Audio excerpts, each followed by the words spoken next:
6월 12일 요한복음 14장 16절로 21절 말씀을 가지고 우리를 위한 성령님이란 제목으로 함께 말씀을 나누도록 하겠습니다. 예수님께서 부활하시고 40일 동안 제자들에게 나타나셔서 그들을 위로하시고 권면하시고 다시 한번 믿음을 새롭게 세워 주셨습니다. 그리고 약속하신 것이 예루살렘을 떠나지 말고 하나님이 보내시는 성령님을 기다리라, 그렇게 말씀하셨습니다.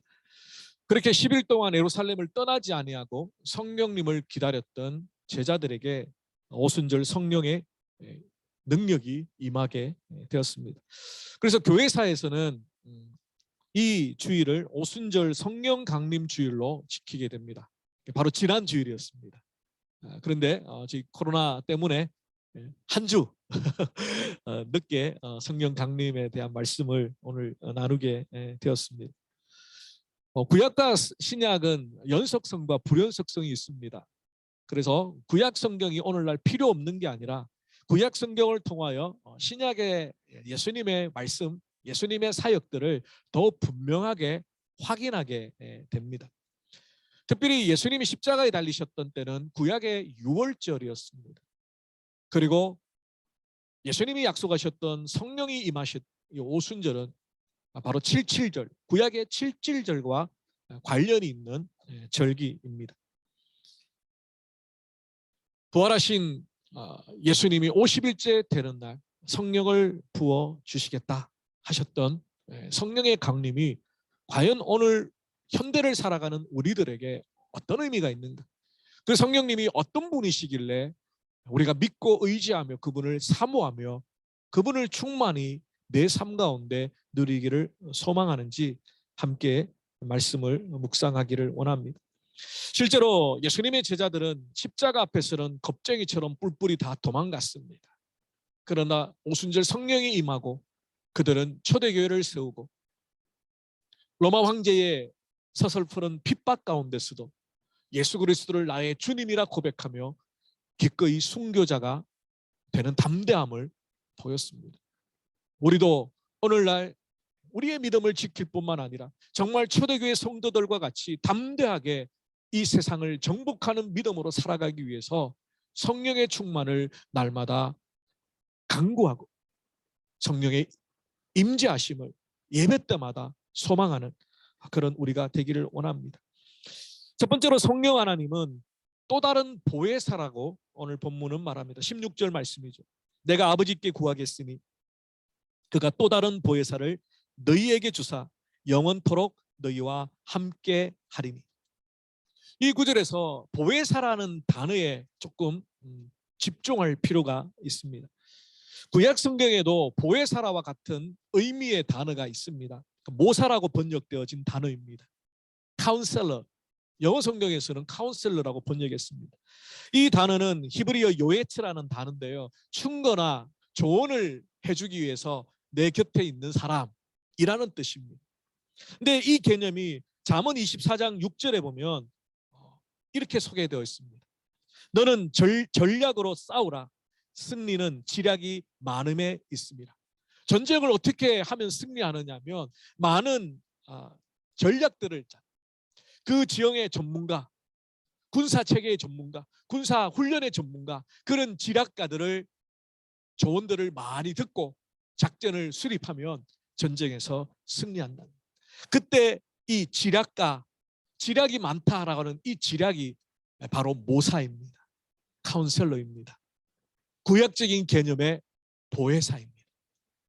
근데 이 모사라는 단어가 예수 그리스도 장차 오실 메시아를 예언하는 데 사용되어집니다. 여러분 잘 아시는 이사야 9장 6절 말씀.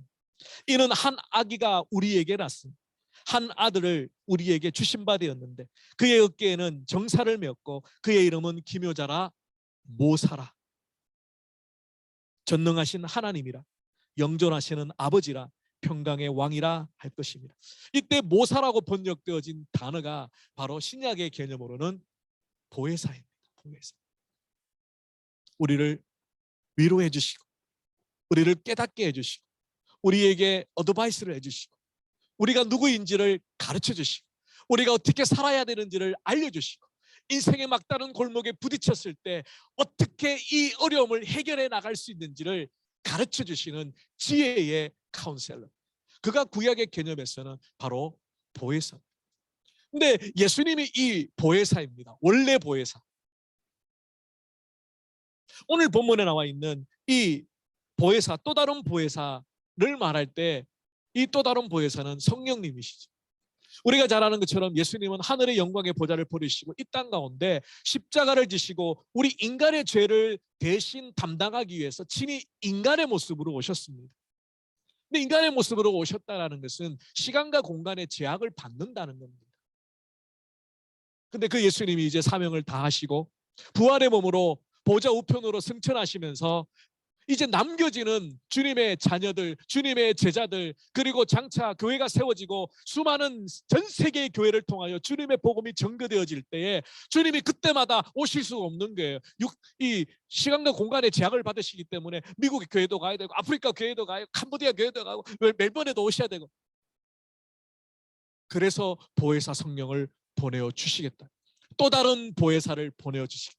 예수님과 똑같은 기능, 예수님과 같은 똑같은 마음, 예수님과 같은 똑같은 사랑을 가지고 있는 성령 하나님을 우리에게 보내어 주시겠다고 약속하신 본문의 말씀입니다.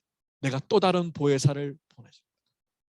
근데 이게 아버지께 구해서 보내주시겠다 그랬습니다. 그래서 성령님은, 우리가 기초교리 공부하시는 분들은 아시겠지만 성령님은 하나님의 영이시기도 하고요, 예수님의 영이시기도 합니다. 그 말이 뭐냐면 구약에서는 하나님의 영이 임하여서 선지자도 예언하고 능력도 발휘하는 그런 사역을 했습니다. 그래서 하나님의 영이 사람들에게, 선지자들에게 임하였습니다. 신약에서는 예수 그리스도의 영, 주님의 영, 성령께서 또 주님을 높이며 주님의 말씀을 생각나게 하며 주님을 따라 주님의 백성들이 좁은 길 좁은 문으로 나갈 수 있도록 격려하고 위로하시는 그 역할도 하시거든요. 그래서 성령님은 성부 하나님도 보내시고 성자 예수님도 보내신다. 이게 우리 개혁주의 교리에서 성령론의 중요한 부분입니다. 오늘 본문에도 예수님께서 하나님 아버지께 구하여서 보내신다, 그렇게 표현하죠. 근데 이 영이 아버지의 영이기도 하지만 바로 예수 그리스도의 영이시기도 합니다. 파라클레토스라는 단어가 이 보혜사라고 번역된 단어인데요, 이 단어는 두 단어가 합쳐져 있습니다. 파라라는 전치사는 어느 누구누구 옆에라는 뜻입니다. 우리 애기들이 엄마 절절절절 따라다니는 그 모습 생각하시면 됩니다. 우리 옆에. 그리고 부르다, 클레토스, 부르다, 우리를 부르다, 우리 곁에 서서 우리를 불러주시는 분. 그게 문자적인 두 단어가 합성되어진 의미입니다. 그러나 이것이 이제 조금 의역화시키면 보혜사란 우리 곁에 서서 권변하고 위로하고 깨닫게 하시고 소망을 주시고 다시 주님을 바라보게 하시고 다시 예수 그리스도의 십자가 은혜를 바라보게 하시는 주님의 영이다, 이런 뜻이 보혜사입니다. 요한일서 2장 1절에 보면 예수님을 보혜사라고 번역합니다.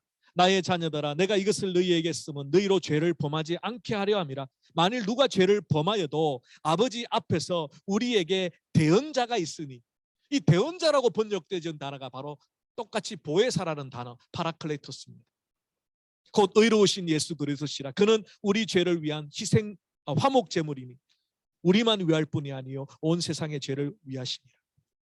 성경을 읽어보면 죄를 심판하시는 하나님은 마치 재판장의 재판관입니다. 우리 죄를 조목조목 따져서 재판장에게 벌 좀 내려주십시오라고 기소하는 검사가 바로 사탄의 모습입니다. 그런데 그 앞에 서서 공의로우신 하나님, 죄를 없이 모른 척 하실 수 없는 절대 주권의 하나님, 심판주이신 하나님이 우리 죄를 심판하시려고 하실 때 마치 변호사처럼 우리 곁에 딱 나타나셔서 사단을 가로막고, 재판장이신 하나님, 이 사람들의 죄를, 이치영 목사의 죄를 제가 2000년 전에 십자가에서 감당했고 저가 그것을 믿었기 때문에 벌을 내리시면 안 됩니다 라고 변호해 주시는 분이 바로 예수 그리스도 원래 보혜사 주님이십니다. 근데 그 주님이 부활 승천하시고 이제 시간과 공간의 제약을 받지 않는 성령께서 모든 믿는 자의 마음속에 임재하시고 떠나지 아니하시고, 그러니까 이제 파라가 아니죠. 인이죠. 인. 곁에가 아니라 비사이드가 아니라 우리 가운데, 우리 심령 가운데, 우리의 영혼 가운데, 우리의 생각 가운데, 우리의 감정 가운데 좌정하여 계시고 그 성령께서 우리를 이끌어 가신다. 때로는 방황하며, 때로는 세상 가운데 찢기고 상한 마음으로 지치고 낙심하며 좌절하여 엎드릴 때에 우리 안에 계신 성령께서 말씀하십니다. 깨닫게 하십니다. 위로하십니다. 은혜를 주십니다. 다시 한번 정신을 차리게 만듭니다. 내가 누구인지, 내가 구원받은 하나님의 자녀인데 이렇게 엎드려 납작하게 낙심하며 절망할 수 없다. 그런 힘을 누가 주시냐면 내 생각에서 자연적으로 직관적으로 떠올랐는 게 아니라 때로는 말씀 읽다가, 때로는 기도하다가, 때로는 성경 공부하다가, 때로는 믿음의 사람들과 커피 한잔 하다가 막막 위로가 나오고요, 막막 소망이 나오고요, 막막 은혜가 되는 겁니다. 오늘 안대하시면서 우리 여자 집사님들, 제가 그랬습니다. 우리 제자교회 최고의 미모의 자매님들이 딱 안내 서셔서 막 이렇게 안아주시더라고요. 반갑다고. 예. 그 너무 좋다고 그랬습니다. 예. 물론 미모도 미모지만 이렇게 안아주는 게 너무너무 따뜻하잖아요. 저는 안 안아주더라고요. 예. 그런 것처럼 성령께서 우리 가운데, 우리의 지치고 상한 마음, 정말 세상 가운데 내가 누구인지를 잃어버리고 살아가는, 바쁘다, 분주하다고 여러 가지 일들 속에 내가 누구인가를 잃어버렸던 그 상황 속에서 성령께서 그렇게 역사하시는 것, 우리 가운데서. 그게 바로 파라클레이토스, 우리 곁을 떠나지 아니하시고 우리 가운데 좌정하여 우리와 함께 하신다. 그래서 뭐라고 말씀합니까? 18절에 내가 너희를 고아와 같이 버려두지 아니하고 너희에게로 오리라.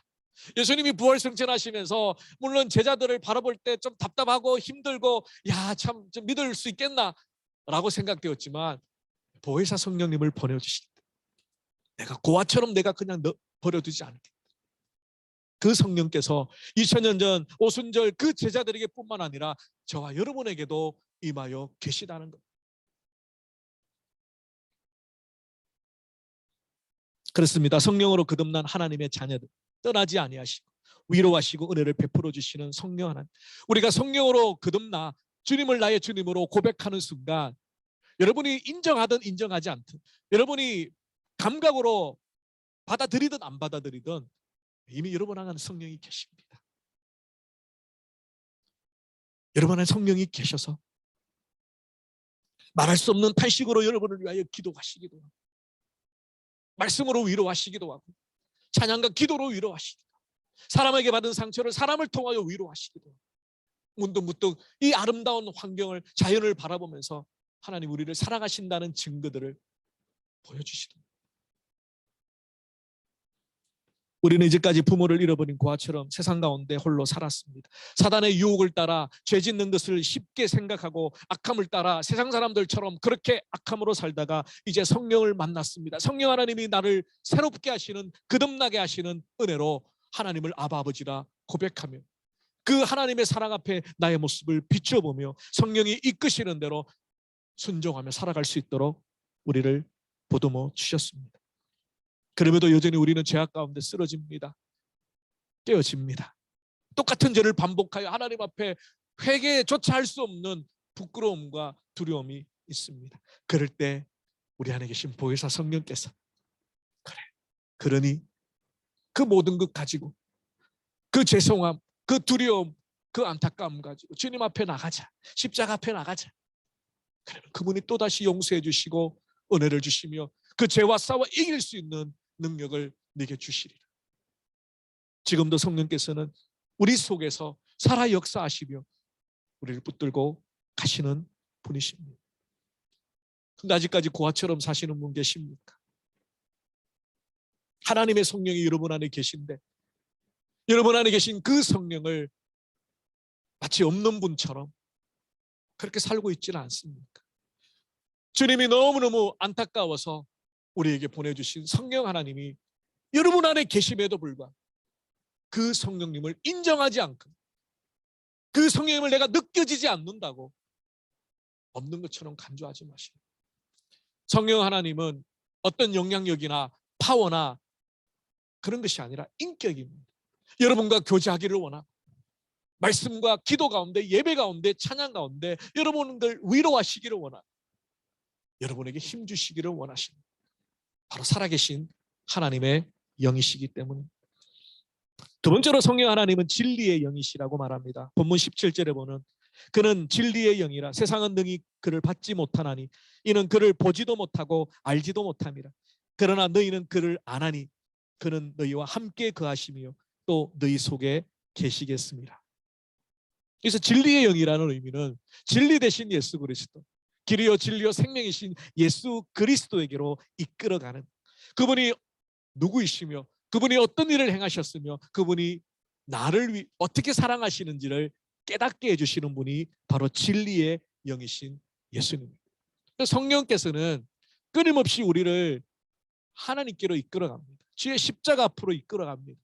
자꾸만 우리의 본성, 우리의 죄성, 우리의 연약함은 세상을 향하여 나아가고 신앙의 열심을 내기보다는 그냥 적당히 게으름을 부르기로 하는 그런 방향으로 나가는 게 우리의 죄성된 본성입니다.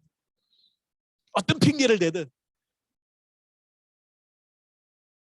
그것을 하나님의 백성 열심을 내어 주님의 나라와 주님의 의를 구하도록 우리를 이끌어 가시는 영, 바로 그것이 성령께서 하시는. 그러면 성령을 진리 영으로 믿는다면 여러분 성경을 읽을 때, 큐티를 할 때에, 예배를 드릴 때에, 찬양을 할 때에, 기도할 때에 기도하셔야 됩니다. 성령 하나님께서 나를 조명하여 주셔서 육신의 눈으로 성경을 읽는 것이 아니라 하나님의 마음으로 하나님의 뜻을 깨닫게 해주시고 믿음의 눈을 열고 하나님의 말씀을 읽을 때마다 이 말씀이 내 귓가에 그냥 스치고 가는 게 아니라 내 영혼을 변화시키고 내 영혼의 위로가 되고 소망이 되고, 그래서 내가 앞으로 어떻게 살아야 될지, 나의 소망과 비전이 어디에 있는지, 내 삶의 궁극적인 목적이 어디다라고 방향을 제시해 주도록 이끌어가지 않으면 하나님의 말씀을 읽어도 예배 자리에 있어도 그냥 종교적인 의식과 예식에 지나지 않을 뿐. 그러므로 말씀을 깨닫게 해주십시오. 이 말씀이 나의 말씀 되게 해주십시오. 하나님, 이 예배 가운데 하나님 나를 만져주시고 나도 모르는 나의 상한 부분을 치유하여 주시고 고쳐주시고 깨뜨려 주시고 갈아엎어 주셔서 말씀의 30배, 60배, 100배 열매를 맺는 생명의 말씀이 내 안에서 나를 다스리고 지배하도록 주님 이끌어 주십시오. 그렇게 기도하시고 말씀을 읽으시고 큐티를 하시고 예배에 참석하시고 기도하시고. 요한복음 3장에 보면 한밤중에 니고데모라는 사람이 예수님을 찾아옵니다. 그는 바리새인이었고 사내들인 공회의 회원이었고 평생 하나님의 말씀을 묵상하고 가르치는 종교 지도자였습니다. 그에게는 그러나 갈급함이 있었습니다. 사람들 눈을 피하여 한밤중에 예수님을 찾아옵니다. 어떻게 하면 하나님 나라를 들어갈 수 있습니까? 예수님은 그의 모습을 살펴보고 그의 영적인 상태를 정확하게 진단하셨습니다. 그리고 유명한 말씀을 하죠. 너희가 물과 성령으로 거듭나지 아니하면 하나님 나라에 들어갈 수 없다. 참 아이러니하지 않습니까? 평생 율법을 연구하고 율법을 가르쳤던 종교 지도자, 많은 사람들의 신망을 받고 정말 저 사람이라면 하나님과 1대1로 교제할 정도로 신령한 사람이다. 지난주에 전사님이 저보고 영빨 세다 그랬는데 저 영빨을 안 셉니다. 목소리만 셀 뿐입니다. 어제 지난 주일 온라인 예배를 드리면서 제가 자세를 바로 잡아서 예배를 드렸다. 얼마나 제가 열심히 기도하고 정말 신령하기 위해서 육신의 정욕과 안목의 정욕과 이생의 자랑 십자가 계속해서 못 박으려고 해야지. 정말 전사님이 저렇게 말씀해 주시는 대로 영빨 있는 목회자가 되어야지. 그렇게 다시 한번 다짐을 했습니다. 때 니고데모의 영적인 진단, 예수님이 탁 말씀하시죠. 너희가 물과 성령으로 거듭나지 않아. 아무리 평생 율법을 연구하고 율법을 가르치고 사내들인의 회원이라 할지라도 그가 거듭나지 못했다는 것. 거듭나지 못했다는 것은 성령을 알지 못하는 거죠. 오늘 본문의 말씀에 진리의 영은 세상이 그를 받지 못한다. 여러분, 성령의 은혜를 가지고 내가 거듭났다는 것은 억만금을 주고도 바꿀 수 없는 하나님의 은혜입니다. 여러분이 예수 그리스도를 주님으로 고백, 모태신앙에서 자라서 언제 내가 거듭난지 잘 모르지만 저는 지금 하나님을 믿고 있어요. 그래요. 거듭났다는 것은 바울과 같이 급진적인 변화가 있는 사람도 있지만 디모데와 같이 언제 내가 예수님을 영접했는지 잘 모르는 그런 변화도 있습니다. 중요한 것은 지금 내 삶의 주인으로 누구를 인정하고 있는가. 내가 지금 하나님 앞에 예배하기를 기뻐하는, 하나님의 말씀을 붙들고, 물론 이 말씀이 다 깨달아지거나 다 외워지는 게 아니지만 그래도 하나님 말씀을 어떻게든 하나님의 기뻐하시는 삶을 살려고 몸부림치는 것. 옛날에는 거짓말하고 죄짓고 하는 것이 아무렇지도 않았는데 이제는 내 마음속에 끄리낌이 있고, 하나님 보시는데 나는 두려움이 있고, 내가 부족하지만, 내가 여전히 넘어지고 실패하지만 그럼에도 하나님 나 사랑하신다고 성경에서 약속하셨어요. 그 말씀을 붙들고 있는 자람, 성령으로 거듭난 자입니다. 여러분 안에 성령이 계십니다. 그 성령을 여러분의 감각으로 이해하려고 하면 안 돼요. 성령은 여러분 영혼 가운데 계시기 때문에 내 눈으로, 내 귀로, 내 감각으로 만지거나 내 속에서 성령님이 쫙쫙쫙 말씀하시고 나도 쫙쫙 그런 게 아니라는 거예요. 말씀을 읽고 기도하고 찬양하고 예배하고 순간순간 삶 가운데서 나도 모르게 불쑥불쑥 성령께서 감동을 주시고 깨달음을 주시고 지혜를 주시는 거예요. 그것이 바로 우리 안에 계신 성령이 우리를 떠나지 아니하시고 여러분을 떠나지 아니하시고 여러분 가운데 계셔서 끝까지 천국에 들어갈 때까지 거듭난 사람은 하나님의 구원이 다시 없어지지 아니하고 한번 거듭난 하나님의 자녀들을 끝까지 하나님이 붙들고 가신다는 것이 바로 성도의 견인입니다. 시작하신 분도 하나님이시고 끝을 맺으시는 분도 하나님. 그렇다고 여러분 마음대로 세상 가운데 죄를 짓고 살라는 말이 아닙니다. 마지막까지 믿음을 지키는 그 순간이 우리가 하나님 앞에 택함을 받고 구원받은 자의 마지막 확증이라고 말씀드렸습니다. 칼빈이.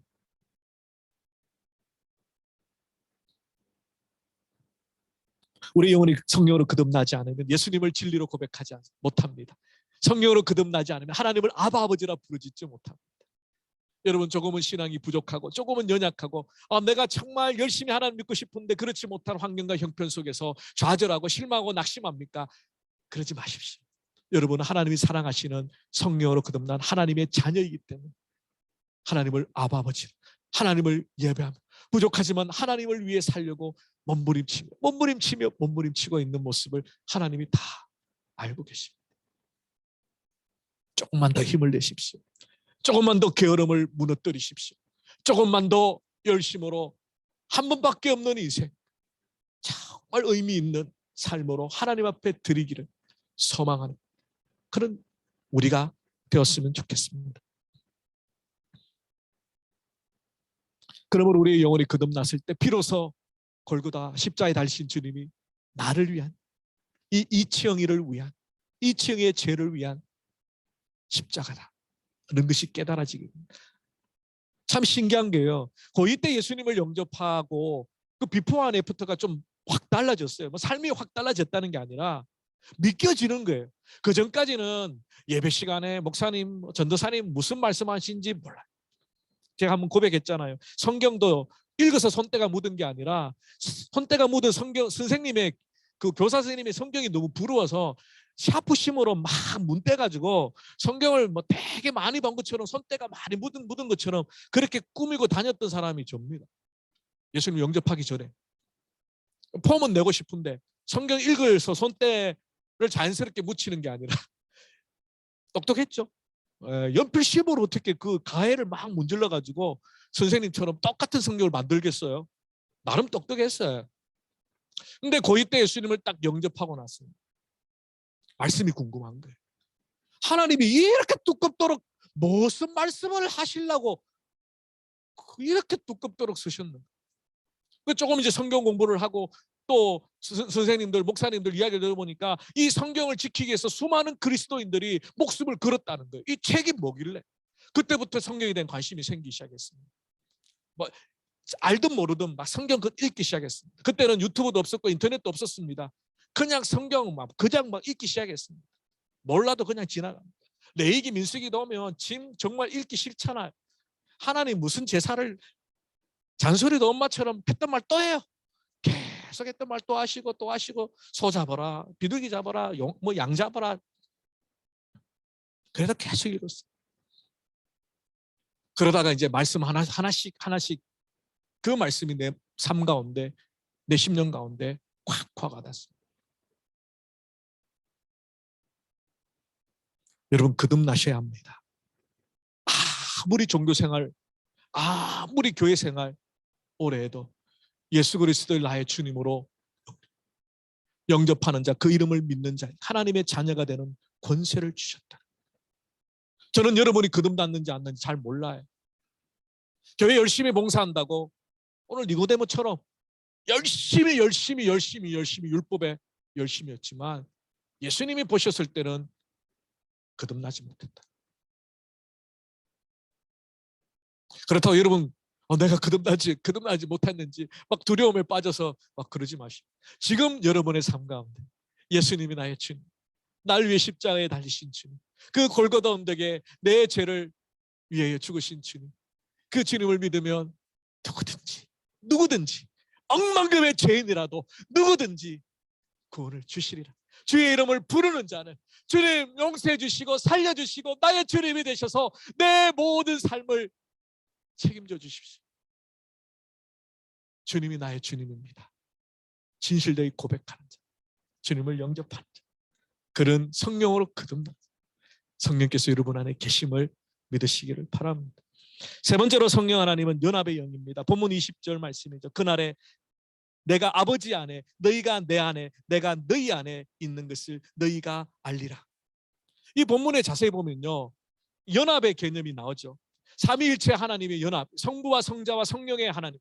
단순히 이것은 연합의 모습을 나타내는 형태가 아닙니다.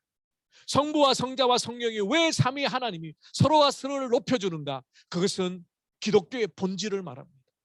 삼위 하나님은 성부와 성자 성령이 넘버1, 넘버2, 넘버3 위계 질서의 개념이 아니에요. 서로 동등하게 함께 높여주는 거예요. 그 삼위의 하나님께서 우리 가운데 계시고, 오늘도 본문에 뭐라 그럽니까? 너희 안에라 그럽니다. 우리 안이 아니라 너희 안에, 나 안에가 아니라 너희 안에. 성령은 연합케 하시는 영입니다. 성령 하나님을 통하여 우리 안에 예수님이 계시고 우리가 예수님 안에 있음을 깨닫게 됩니다. 이것을 인격적인 만남이라고 말합니다. 이 인격적인 만남을 이룬 거듭난 주님의 백성들이 이곳에 있습니다. 이제 이들이 예수 그리스도를 머리로 성령의 하나 되게 하시는 은혜로 하나가 되는 것, 바로 그 성령의 역사입니다. 우리 교회 사랑이 더 필요합니까? 성령을 구해야 합니다. 우리 교회가 서로를 세워주고 함께 주님의 나라를 세워가는 그런 더 끈끈한 은혜가 필요합니까? 성령이 역사하셔야 합니다. 성령은 하나 되게 하는 연합의 영. 여러분, 사도행전 2장에 오순절 성령이 임하였을 때 그 제자들에게 나타났던 변화를 보십시오. 사랑이 넘치기 시작. 베풀어 줍니다. 나누어 줍니다. 누가 뭘 할 것도 없습니다.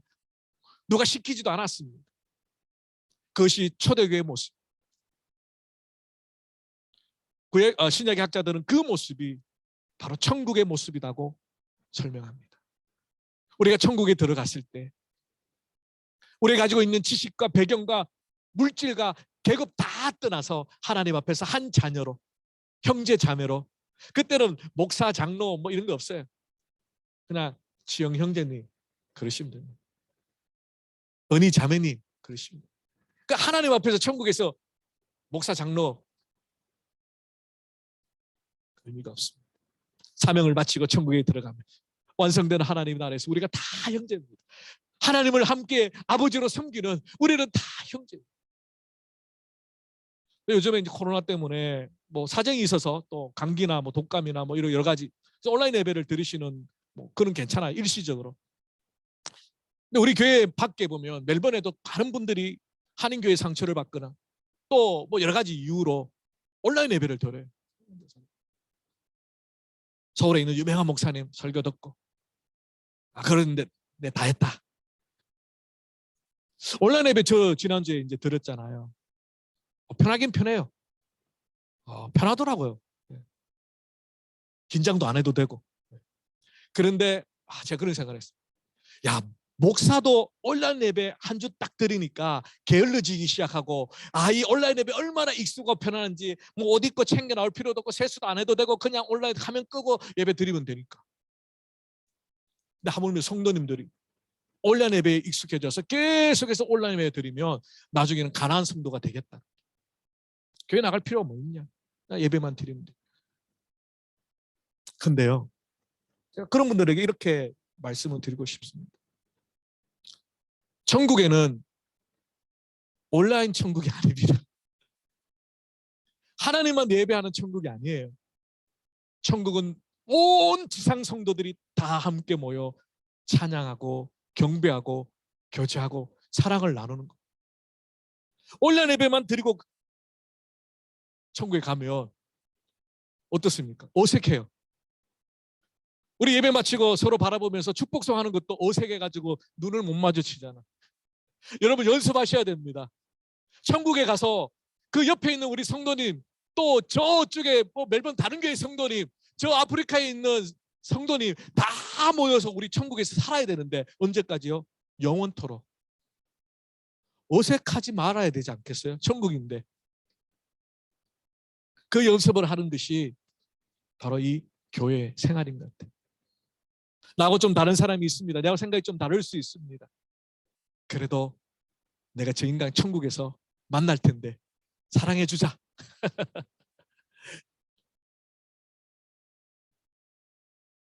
성령은 우리를 하나 되게 하시는 연합의 연. 우리 안에 계신 성령께서, 각자 안에 계신 성령께서 우리를 하나 되게 이끌어 가실 때 초대교와 같이 사랑하고 섬기고 안아주고 품어주고, 우리 예배 마치고 좀 서로 안아주고 악수하고 등 두드려주고 눈 마주치고, 저도 되게 부끄러워요 사실. 또 경상도 사람이라서. 여러분 제가 되게 그 MBTI 저기 뭐죠? 바깥으로 나가는 게 뭐죠? 외향형. 외향형처럼 생각하죠. 저 I입니다. I. 되게 쑥스러워요. 저. 혹시 여러분하고 이렇게 1대1로 만났는데 목사님이 아무 말도 안 하고 그냥 목사님 되게 활발한 줄 아는데 왜 말씀도 없고 조용하지? 그러시면 제가 원래 소심하고 부끄러움 많은 사람이라는 걸 생각해 주십시오. 성령의 은혜로 목사가 되고 성도님 섬기면서 말이 많아지고 외향적인 것처럼 보이지만 제 본 성향은 내향적입니다. 캐나다 리전트 칼리지 교수님 고동피 교수님이 바울 성령 그리고 하나님의 백성이라는 책에서 이렇게 설명합니다. 하나님의 백성인 공동체가 한 몸으로 함께하는 삶을 살게 된 것은 성령을 공통적으로 풍성하게 경험한 탓이다. 모든 이들이 함께 동일한 실체인 성령에 잠기고 모든 이들이 함께 동일한 실체인 성령을 충만하게 마심으로써 그리스도 안에서 한 몸을 이룬다. 그래서 성령에 의해 창조되고 형성됨으로써 초대교회 공동체들은 성령의 교제 곧 코이노니아가 된다. 이것은 그리스도로 말미암아 하나님과의 교제로 시작되며 이 교제는 다른 신자들과의 교제를 갖게 만듭니다. 우리 안에 계신 성령의 은혜가 이제는 함께 세워져가는 공동체로 사랑의 교제를 시작해야 된다는 것. 성령이 역사하시면, 성령이 우리 가운데 계시면 교제할 수밖에 없죠. 코이노니아를 이루며 함께 하나님의 사랑을 나눌 수밖에 없다는 것입니다. 이런 연합의 공동체, 사랑의 공동체가 되기를 바랍니다. 마지막으로 성령 하나님은 사랑의 영이시죠. 본문 21절에 보면 나의 계명을 가지고 지키는 자라야 나를 사랑하는 자. 나를 사랑하는 자는 내 아버지께 사랑을 받을 것이요 나도 그를 사랑하여 그에게 나를 나타내리라. 그렇습니다. 성령 하나님은 우리 가운데 임하시고 내 안에 계셔서 하나님을 사랑하게끔 이끌어 가신다. 그렇게 말씀을 드렸습니다. 우리가 하나님을 사랑하는 방법이 무엇입니까? 하나님의 말씀에 순종하는 겁니다. 하나님의 말씀을 예수님이 딱 두 가지로 요약해 주셨습니다. 목숨과 성품을 다하여 주 너희 하나님을 사랑하라. 두 번째는 이와 같으니 내 이웃을 내 몸과 같이 사랑하라. 하나님의 말씀을 순종하며 살아갈 그 사랑은 우리에게 없습니다. 그래서 바울은 고린도전 13장에서 다른 어떤 은사보다 사랑의 은사를 구해라. 우리가 가지고 있는 사랑으로 사랑하는 것은 한계가 있습니다. 이쁜 사람만 사랑하고 내게 좋게 하는 사람만 사랑하고 내게 유익이 되는 사람만 사랑하는 게 우리의 본성입니다. 그러나 주님의 사랑은 원수된 우리를, 죄인된 우리를 사랑해 주시는 그 사랑, 그 사랑이 우리에게서 나는 게 아니라 부어주셔야 합니다. 그러므로 우리는 사랑의 은사를 구해야 합니다. 제가 목회를 하면서 계속해서 기도하는 것, 하나님 사랑의 은사를 부어주십시오. 사랑할 수 있도록 부어주십시오. 내 사랑이 아니라, 인간 이치형의 사랑이 아니라 주님의 사랑으로 성도들을 사랑할 수 있게 해주십시오. 모든 성도들을 주님의 사랑으로 사랑하게 해주십시오. 앞으로 중직자 되실 분들, 교회 섬기는 구역장님들, 성경부 리더들, 교사들, 이 기도를 빠지지 말고 기도하십시오. 사랑의 은사를 부어주십시오. 사랑의 은사를 부어주셔야 그 사랑으로 주님의 백성들을 섬기고 사랑할 수 있습니다. 여러분, 교회 생활하다 보면 안 맞는 사람이 있습니다. 생각이 다를 수 있고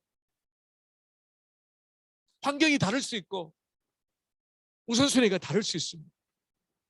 그럼에도 불구하고 주님을 사랑하는 주님의 백성이기에 우리는 함께 가야 됩니다.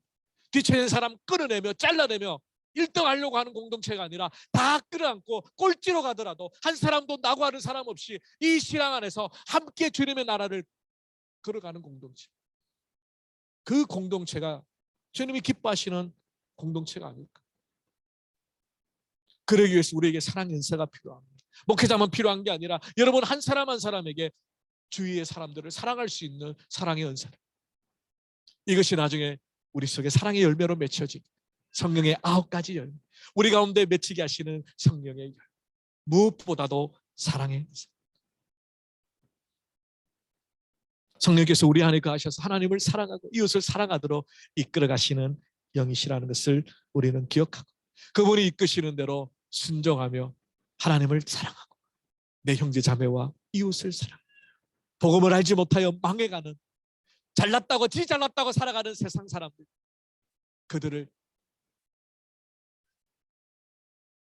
지옥 백성이라고 단정 짓지 말고 긍휼히 여기고 불쌍히 여기고, 지금은 그렇게 완고한 사람이라도 하나님을 만지시며 마음문을 열고 복음을 받아들이고, 여러분만 포기하지 않으시고 기도하고 복음을 전하고 사랑을 전해주면 그 사람은 언젠가 하나님의 사랑 앞으로 돌아올 줄로 믿습니다.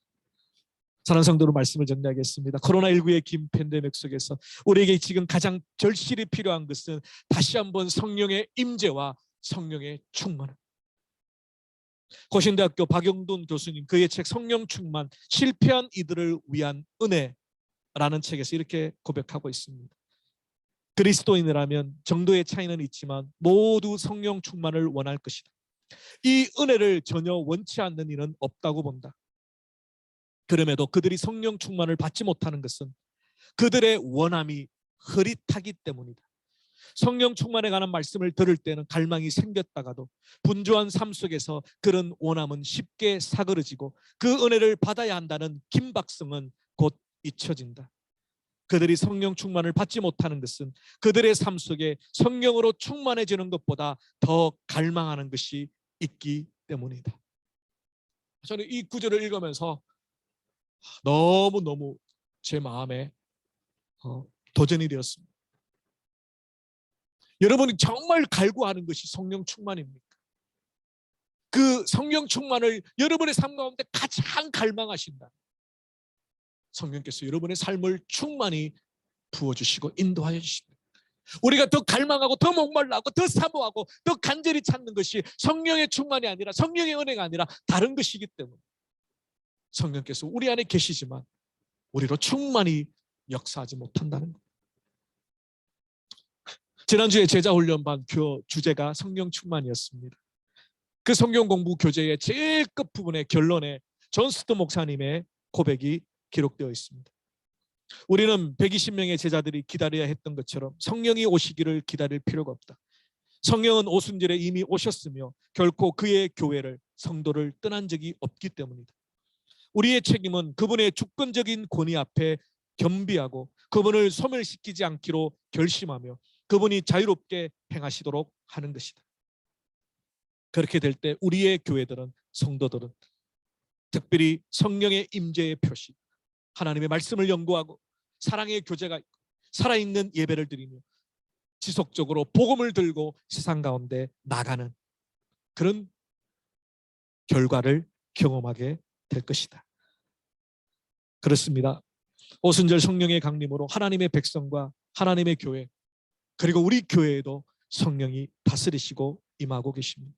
날마다 우리의 삶 가운데, 우리의 예배 가운데, 우리의 모임 가운데 성령의 충만한 은혜를 갈구하고 갈망하며 소망할 때 세상 감당치 못하는 믿음의 사람으로, 세상이 감당치 못하는 믿음의 교회로 승리할 줄로 믿습니다. 이런 성도님, 이런 교회 되시기를 주님의 이름으로 축원합니다. 기도하겠습니다. 살아계신 주님 감사합니다. 오순절 성령의 은혜를 사랑하는 제자들에게 그리고 초대교회에 그리고 오늘날 교회들에게 부어주시겠다고 약속하셨습니다. 주님, 그 성령 하나님 우리를 떠나지 아니하시고 우리 가운데 계시는 보혜사이시며 우리를 진리로 이끄시는 진리의 우리로 하나 되게 하시는 연합의 영이시며 우리가 하나님을 사랑하고 하나님의 말씀에 순종하여 이웃을 죽어가는 세상의 영혼들을 사랑할 수 있도록 이끄시는 사랑의 영이심을 고백했습니다. 주님, 이 팬데믹 속에서도 사랑하는 주님의 교회와 성도들이 이 성령의 충만을 갈망함으로 날마다 승리하는 저희와 매번 제자교회 모든 권속들 되도록 축복하여 주시옵소서. 감사하고 우리 주 예수 그리스도 이름으로 기도 올리옵나이다. 아멘. 우리 다 일어나셔서 성령이 오셨네 우리 찬양하고